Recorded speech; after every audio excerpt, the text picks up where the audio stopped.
안녕하세요. 3부가 시작되었습니다.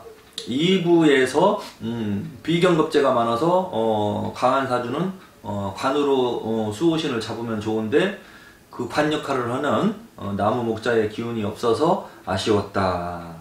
그래서 이제 다른 쪽으로 수호신을 잡아야 되는데 그거는 이제 3부에서 이어가겠다 하고 끝맺음이 있었고요. 3부가 시작됐으니까 그것을 알려드려야 되겠죠. 이 사주에서 잡을 수 있고 볼 수 있는 거는 사주가 뜨겁고 강해. 그러면 뭔가 할 수 있는 거는 그 강한 요 사주가 강한 거에 대해서도 먼저 번 영상에서도 표현을 했습니다. 힘이 없고 약한 강아지하고 막 힘이 센 그 개를 비유를 하면서 제가 설명을 한 게 기억이 납니다. 이 파이팅이 넘치고 힘이 센 개들은 목줄을 풀어놓으면 뭐 배추밭 다 작살내고 절단내고 돌아다닌다고 그렇게 표현을 했었죠. 쉽게 말하면 그러니까 그거랑 똑같아요. 에너지를 강한 기운을 설기시켜준다 그러는 거예요. 이제 빼준다는 거를 설기시킨다고 하는 거예요. 그 사주가 강한 사람들은 기운을 빼줘야 돼. 관밥을 먹으면 좋았지만 관밥을 못 먹는 사주이기 때문에 그럼 어떻게 해야 되냐? 나라밥을 혹시라도 국가에서 운영하는 기관이나 단체에서 일을 한다고 하더라도 이분은 헌신적으로 희생적으로 서비스 정신으로 일을 하면 가능합니다. 왜냐면 내가 기운을 빼줘야 되거든. 계속. 그러니까 식신이나 상관이 수호신 역할을 해야 되는데 여기에서는 양금밖에 없거든요. 경금, 신금 이게 다 양이에요. 금이 없어. 양금밖에. 그러면 식신이란 말이에요. 식신. 그러니까 먹을 복은 매우 왕성하게 타고난 분이야. 먹을 복은 어디 가도 먹을 복은 있어. 이 사람이 태어나고 나서도 집안에 먹을 게 많이 들어왔다든지 먹을 복이 있는 거야. 그리고 이분이 태어났을 때 아마 집안이 조금 잘 됐다든지 엄마나 아빠가 조금 잘 일어났다든지 뭐 그럴 가능성이 있는 거예요. 이분이 태어났을 때는 이제 복덩이 소리도 들을 수도 있었던 이제 사람으로 볼 수 있는 건데 근데 사주에는 수가 없기 때문에 아버지거든요. 재가 없어서 아버지하고의 인연법이 이분도 짧은 사주예요. 아버지는 안 보입니다 지금. 근데 아무튼 운에서 보면 금의 운을 만났고 이 사주에서 관으로 수호신을 잡지 못할 경우에는 금으로 설기시켜야 되는데 금이 들어있거든요. 그러니까 이분은 이제 남한테 베푸는 거 활인공덕 활인공덕을 하는 활인공덕이 뭐예요? 사람을 살리는 공덕 사람을 도와주고 살리는 그런 직업을 이렇게 가지면 이분은 승승장구하고 잘할 수 있죠. 나의 이익만 챙기고 수입을 창출하고 해서 장사를 해서 사업을 하면서 돈 벌어먹는 사람은 아니라는 얘기예요. 이분은 사업을 한다 하더라도 자선 사업을 해야 돼. 사업을 하더라도 아픈 사람들 막 낫게 해준다든지 치료해주면서 하는 사업을 해야지 그나마 이 사람들은 잘 돌아갈 수 있는 사람이에요. 포용력도 강하고 내 기운을 자꾸 빼줘야 되니까 남한테 줘야 되는 거예요. 내 거를 막 줘야 돼. 신경 써줘야 되고 챙겨줘야 되고 그런 사주에 해당이 되기 때문에 그렇게 직업을 가지면 잘 풀려나갈 수가 있죠. 그리고 이 사주에서는 조금 전에 말했지만 물 숫자가 없어요. 물 숫자는 남자 사주에서 내가 극하는 거는 재물이거든요. 남자 사주에서 물 숫자는 무엇이냐? 부친, 그 다음에 애인, 마누라 뭐 그렇게 이제 볼 수 있어요. 일단은 간략하게 보면 재물, 마누라, 아버지. 그러니까 이분도 재물과 아버지와 와이프하고의 인연은 짧은 거예요. 그렇기 때문에 와이프하고는 조금 떨어졌다 만났다 떨어졌다 만났다 하면서 뭐 교대 근무한다든지 둘 중에 한 사람이 2, 3일에 한 번씩은 집에 안 들어간다든지 또는 주말 부부 하면서 산다든지 하면은 조절이 되고 행복하게 잘 살 수가 있겠지만 이렇게 됐을 경우에는 부부간에도 갈등이나 마찰이 발생이 되면서 부부 문제가 발생이 될 가능성도 있습니다. 그런데 이제 제가 이제 물 숫자는 없다고 했잖아요. 억지로 이제 끄집어서 이제 붙어 있는 게 있어요. 암장된 거, 숨어 있는 거. 여기 신금 속에 이제 임수라는 게 이제 암장이 되어 있고 살짝 붙어 있습니다. 여기 신금 속에 임수가 붙어 있고. 그러니까 이러한 거, 암장된 거, 이러한 것들은 기운들은 있다고 하기에는 약한 거고요. 있다고 하기에는, 없다고 하기에는 그래도 붙어 있는 거예요, 이게 이제 재물인데, 그냥 어쨌거나 재물은 있기는 있어요. 그렇지만 좀 약하게 있다, 무력하게 있다. 그리고 이렇게 비견겁재가 많은 사람들, 사주는 조금 재물 관리를 또 이 사람들도 잘해야 돼요. 왜냐면 이게 형제들이거든요. 형제신들이 많잖아. 사주에 보면 형제, 친구자, 형제자들, 친구자들이 많으니까 뭐 밥그릇이 하나 있다면 이 사람 막 덤벼갖고 막 먹으니까 밥 한 그릇 갖고 나눠 먹으려면 부족하잖아. 배가 고프잖아. 그러니까 표현을 한다면은 재물을 모아도 이상하게 쓸 곳이 많고 나갈 곳이 많고 지출이 많고 이제 그런 이상하게 돈이 안 모아지는 거야. 근데 운을 보니까 운은 좋아요. 어렸을 때부터 4, 14 이때부터 대운이 들어왔네. 좋은 대운, 경신대운, 신유대운. 예? 이 사주가 엄청 강하거든요. 뜨겁고. 그러면 빼주는 게 좋거든요. 사주를 봤을 때는. 그러면 이제 금의 운이나 금수 운의 제일 좋은 운이라고 볼 수 있죠. 제일 좋은 운, 금수의 운이. 근데 어렸을 때부터 이 사람은 신유술, 금왕지절의 운을 만났고, 그 다음에 이쪽부터 34, 44, 54, 뭐 이때까지는 여기 수왕지절의 운을 만났잖아. 금의 운을 만났고, 수의 운을 만났고, 이거는 완전히 IC예요, 톨게이트. 이 사람, 이분 같은 경우는 할인 공격을 한다든지, 남을 도와주는 일을 한다든지, 또 뭐 똑똑하고 영리하니까 직장 생활도 할 수는 있습니다. 근데 관이 있었으면 진짜 나랏밥을 오랫동안 먹어서 쭉쭉쭉쭉 승진돼서 뭐 청와대 비서실장이라도 뭐까지도 갈 수도 있는 성향을 가진 사람이에요, 이분이. 근데 관이 없다 보니까 그런 쪽에 꿈을 가지고 간다 하더라도 스스로 생각을 바꾸어 먹든지 포기하든지 해서 그냥 자유롭게 좀 편안하게 할 수 있는 일을 선택할 가능성이 큰 사람이에요. 왜? 나와 있는 관이 없기 때문에 그런 겁니다. 쉽게 말하면. 그래도 운이 좋기 때문에 이분 같은 경우는 어떤 일을 하더라도 직장에서 인정받고 똑똑하잖아요.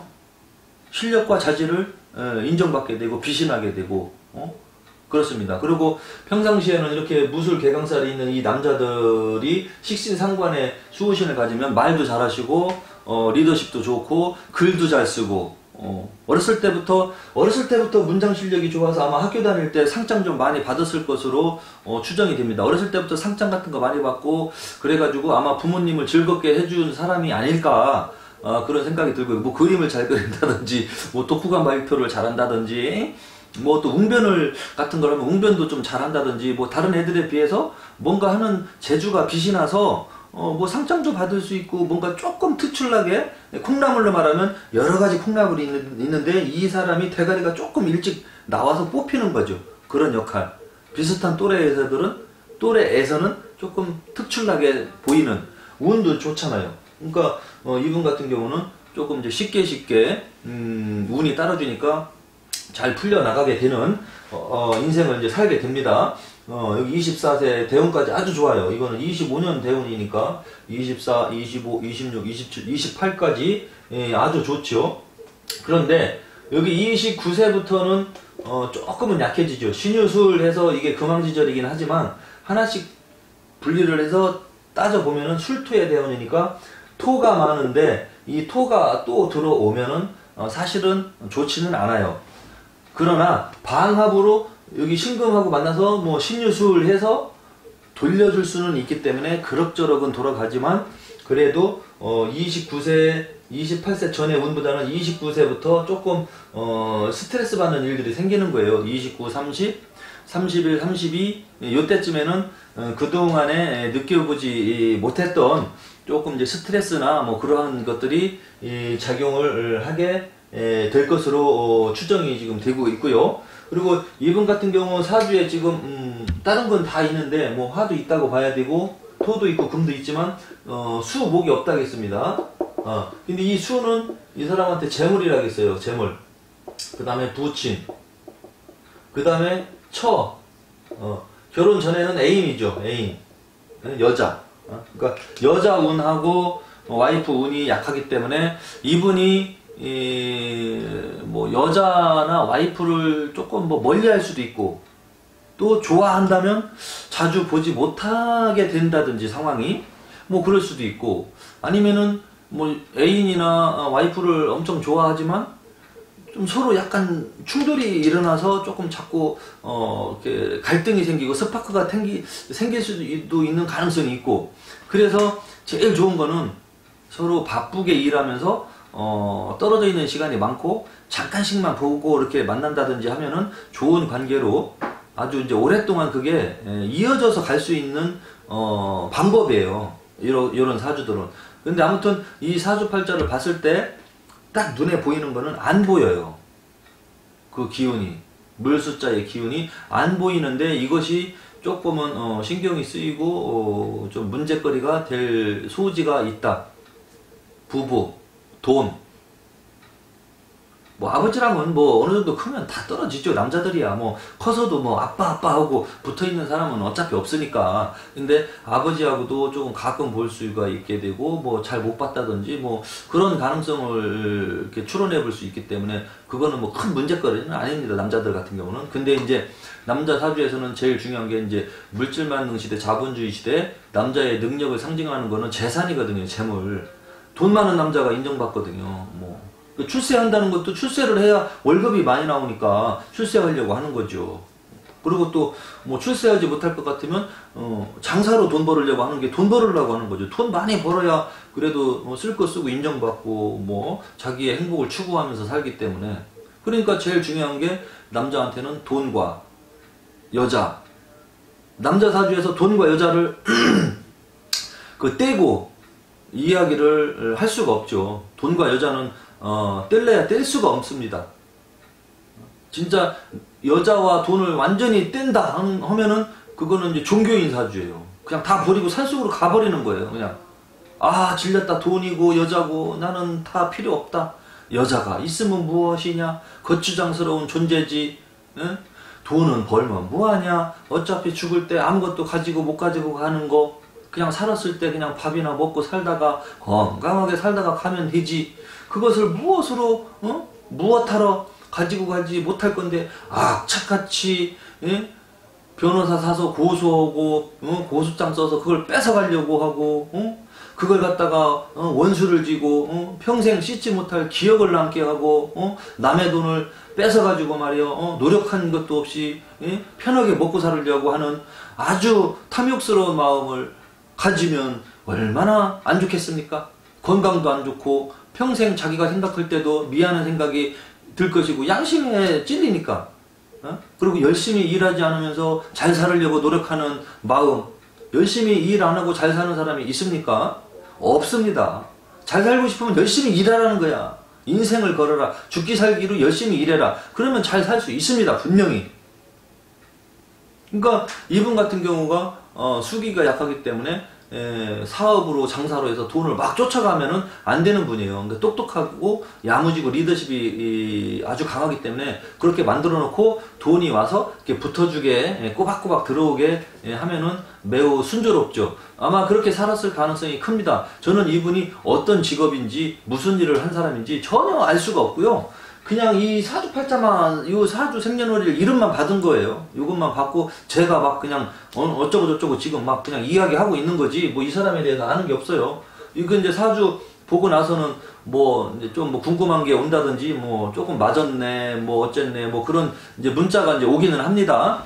근데 아무튼 이분은 부부 문제 조심해야 되고 돈 관리를 아주 잘 해야 되는 그런 사주팔자에 해당이 되기 때문에 지금 이분이 53세잖아요. 그러니까 한참 중요할 때이기 때문에 아무튼 돈 관리 잘하시고 와이프하고 갈등이 생기지 않도록. 왜냐면 남자가 이제 나이가 한 40 중반 되고 50 넘어가면은 이제 마누라하고도 권태기가 와서 슬슬 친구들 만나고 고향 친구들이 그리워지고 그러다 보면 이제 술 한 잔씩 먹게 되고 그러다 보면 이제 기생집도 가게 되고 집에 들어서 와이프한테 이야기 못하는 거 친구들끼리 소통하게 되고 동변상련이라고 하죠. 너도 그러냐 나도 그렇다. 또 그렇게 하면서 또 위안을 삼으면서 술 한잔 먹고 하다 보면 또 이제 밖으로 돌게 되고 뭐 그런 나이가 됩니다.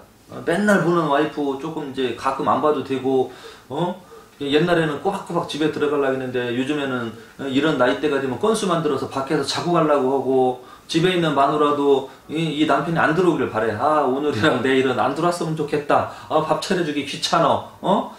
그런 생각이 들어올 가능성이 이제 대부분. 물론 예외로 뭐 찰떡궁합처럼 아기자기 알콩달콩 사는 사람도 있습니다만은 대부분은 그냥 좀 무덤덤하게, 예. 뭐 결혼 신혼 초에는 늦게 들어가든지 안 들어가 봐. 맨날 전화하고 어디야 자기 어디야 뭐해 몇 시에 올 거야 막 하긴 하잖아. 예? 20대 30대 20 중반에 결혼한 사람들 봐봐요. 30살 중반까지는 맨날 확인해요. 어디 갔냐 누구랑 있냐 뭐 하냐. 조금 늦게 들어오면 왜 늦게 들어오냐. 결혼해서 신혼 때는 그래. 그렇게 하다가 이제 50 넘어가서 50 중반 되면은 연락이 없어도 궁금하지도 않아. 그냥 살아서 오겠지 뭐. 뭐 그렇게 이제 바뀌는 경우가 조금 많죠. 나이가 먹어가면서. 그리고 이제 60 넘어가서는 아이고 이놈의 영감탱이 좀 나가서 친구들도 안 만나나. 친구네 집 가서 한 일주일 놀다 왔으면 좋겠네. 아우 귀찮아. 내 몸뚱이도 귀찮아서 이제 안 보였으면 좋겠어. 이제 그런 심리가 들어올 때가 되거든요. 그래서 이분은 아직은 50대인데 조금 부부간의 갈등이나 마찰, 금전관리를 잘 해야 되는 시점에 와 있다라고 지금 분석이 됐고요. 나머지 이야기는 4부에서 계속 이어가도록 하겠습니다. 4부에서 뵙겠습니다. 감사합니다.